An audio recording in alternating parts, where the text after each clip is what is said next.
La sangre aún estaba fresca cuando los vecinos se atrevieron a asomarse. Era martes en la noche, 19 de noviembre, y en la calle Constitución de 1814, en plena cabecera de Tepalcatepec, Michoacán, el silencio pesaba como losa de cementerio. José Luis Segura Radillo, comandante de la Policía Municipal, yacía sin vida en el interior de su propia casa. No fue una emboscada en la carretera, no fue un enfrentamiento a la sierra, fue una ejecución a domicilio. Los sicarios entraron como si conocieran cada rincón, cada puerta, cada sombra. Le dispararon varias veces, sin piedad, sin titubeo, y cuando cayó al suelo lo remataron ahí mismo, entre las paredes donde quizá cenaba con su familia, donde quizá guardaba la foto de sus hijos, donde quizá soñaba con jubilarse algún día lejos de todo esto. Pero en Tepalcatepec nadie se jubila del miedo. Y lo que dejaron sobre el cuerpo no fue casualidad, fue firma. Un cartón manchado, letras toscas escritas con plumón negro y un mensaje que helaba la sangre. Esto le pasa por traidor y por andar con el enemigo. Aquí el que traiciona se muere. Atentamente. El abuelo, Cárteles Unidos. Ese nombre resuena en tierra caliente como ley no escrita. Juan José Farías Álvarez, conocido como el abuelo, no es un narco cualquiera, es el rostro visible de Cárteles Unidos, la agrupación que desde 2019 disputa palmo a palmo el control territorial contra el Cártel Jalisco Nueva Generación en esa región donde el Estado apenas llega y cuando llega ya es tarde. Tepalcatepec es su bastión, su trinchera, su cuartel general. Ahí las calles no las patrulla la ley, las patrulla él. Y ese martes, con ese mensaje sobre el cuerpo de un comandante municipal, el abuelo mandó un aviso claro, directo, sin espacio para la duda. Aquí mando yo y quien se salga de la raya termina en el suelo.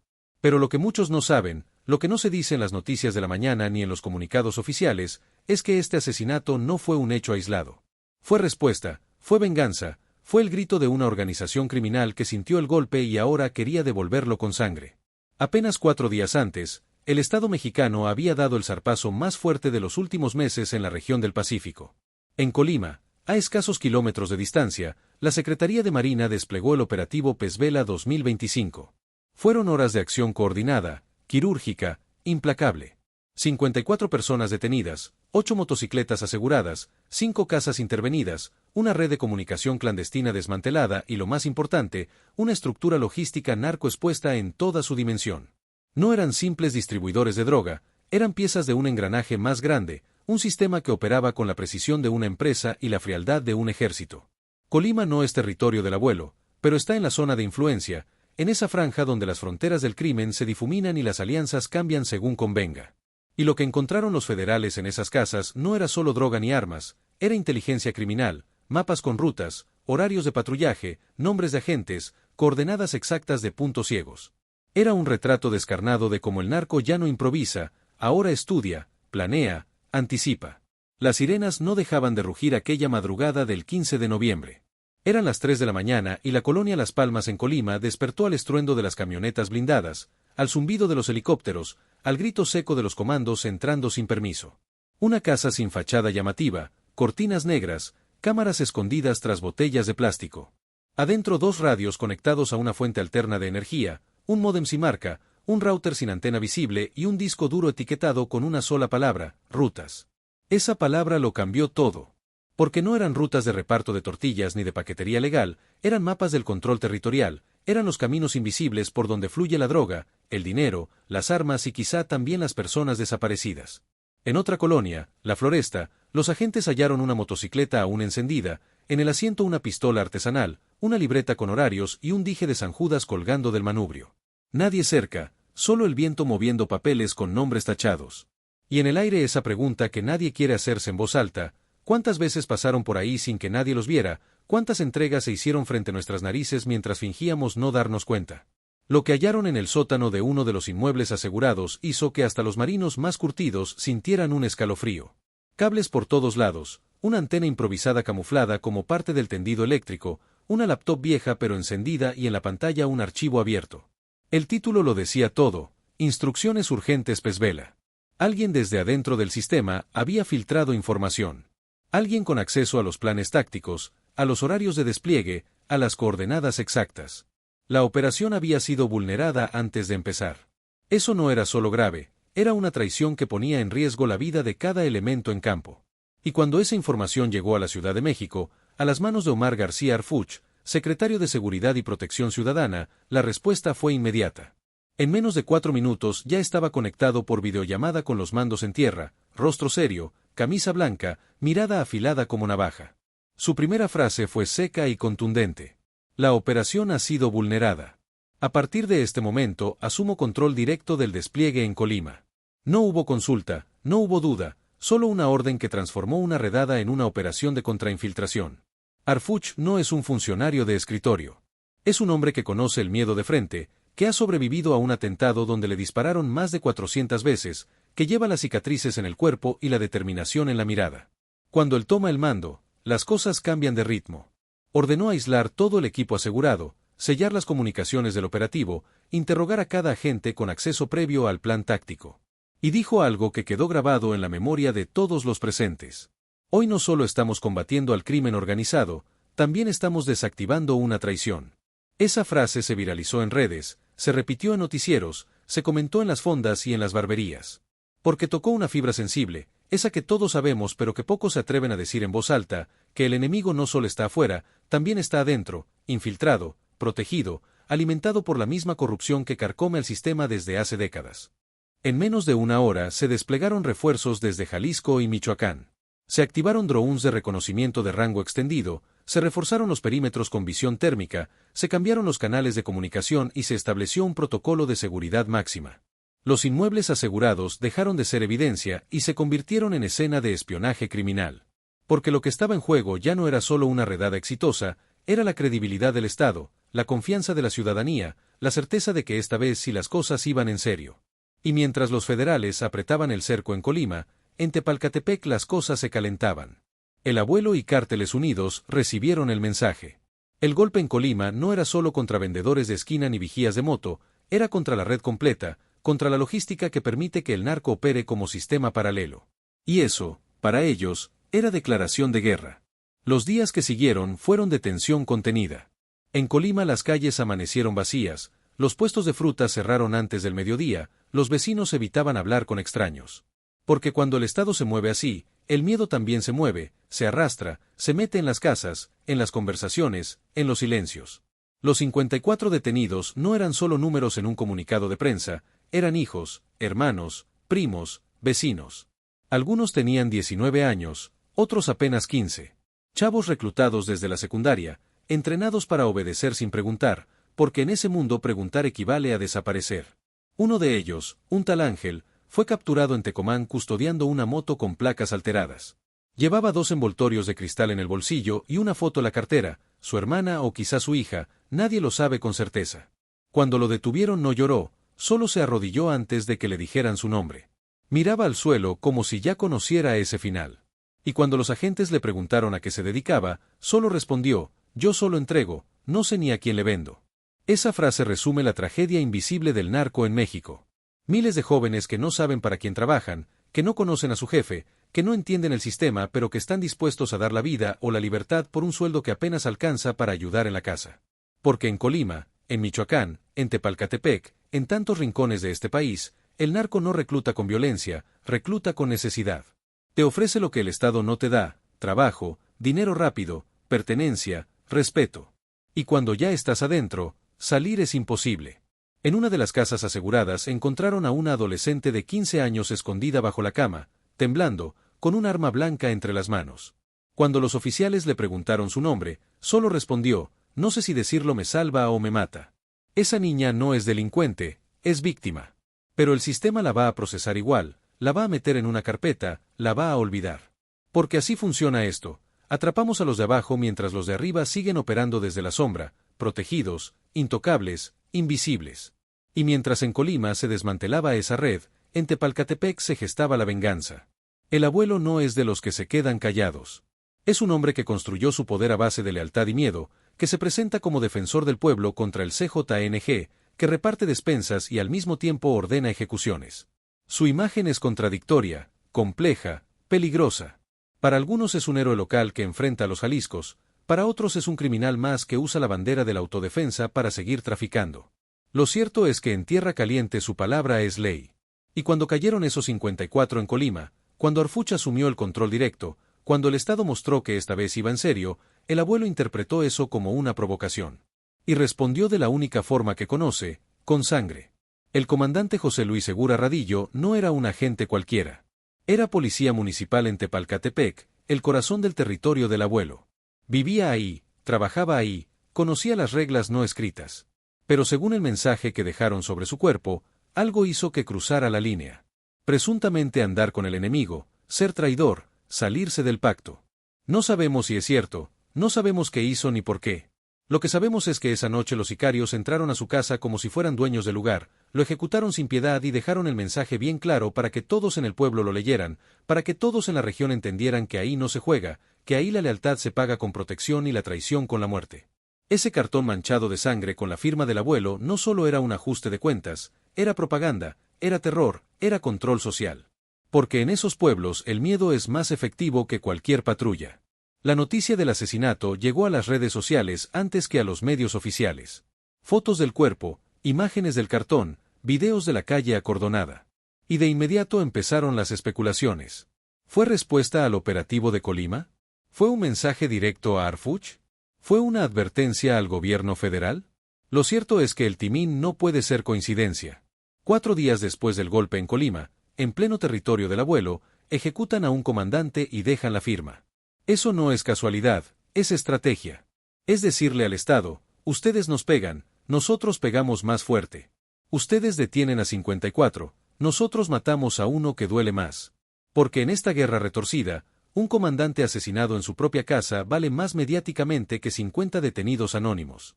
Y el narco lo sabe, juega con eso, lo usa. Arfuch no tardó en reaccionar. En una conferencia de prensa, habló con ese tono firme que ya lo caracteriza. Lo ocurrido en Tepalcatepec es un acto cobarde de una organización criminal que se siente acorralada. No vamos a retroceder, no vamos a ceder, no vamos a permitir que el terror gane. Y esta vez Colima no está solo, Michoacán tampoco. El mensaje era claro, esto no se queda así. Pero las palabras, por más contundentes que sean, no reviven al comandante, no consuelan a su familia, no borran el miedo de los vecinos que vieron cómo entraron los sicarios y salieron sin que nadie pudiera hacer nada. Porque esa es la realidad que duele, que en esos pueblos el narco llega antes que la patrulla, se mueve más rápido, conoce mejor el terreno, tiene más ojos, más oídos, más poder. En las horas que siguieron al asesinato, Tepalcatepec se convirtió en zona de alta tensión. Llegaron elementos de la Guardia Nacional, de la Secretaría de Marina, de la Fiscalía de Michoacán. Patrullajes constantes, retenes, operativos de búsqueda. Pero los sicarios ya se habían esfumado, como siempre. Porque ellos no son forasteros, son del pueblo, conocen cada vereda, cada casa, cada escape. Y cuando el operativo termina, cuando los federales se van, ellos siguen ahí. Por eso la gente no habla, por eso no denuncia, por eso cuando les preguntan dicen que no vieron nada, que no saben nada. Porque saben que los soldados se van, pero el narco se queda. Y prefieren el silencio a terminar como el comandante, tirados en el piso de su propia casa con un cartel sobre el pecho. Lo que muchos no entienden, lo que cuesta trabajo aceptar, es que esta guerra no se gana solo con operativos. Se necesita presencia permanente, se necesita recuperar la confianza de la gente, se necesita ofrecerles una alternativa real al narco. Porque mientras el Estado llegue solo para detener y se vaya sin dejar nada, mientras los jóvenes sigan sin escuela, sin trabajo, sin futuro, el narco va a seguir reclutando. Y por cada uno que cae, van a reclutar a 3 más. Es un círculo vicioso que se retroalimenta con pobreza, con abandono, con desesperanza. Y el abuelo lo sabe, por eso controla Tepalcatepec. No solo con armas, también con despensas, con apoyos económicos, con esa presencia que el Estado no da.